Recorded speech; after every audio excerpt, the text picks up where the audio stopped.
Chestnut Hollow is an independent rental community, 28 units, approximately 35 people. That's on 141 Chestnut Street in Needham. It's right in the heart of downtown Needham, across from the Beth Israel Deaconess Hospital, where they just did a $31 million renovation. The doctor's in Needham. We're on Chestnut Street, and they're associated with the hospital.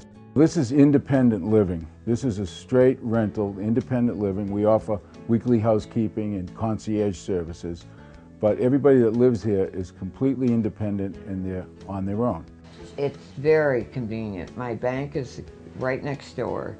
Roach Brothers is down the street, and there are a million good restaurants. There's a van that comes and will pick me up on Tuesday morning, take me down to do my shopping. He brings it right in, puts it on the counter. If you're looking for a rental community in Needham or an alternative to assisted living, I think you should contact us right away and arrange for a tour, because you won't be disappointed.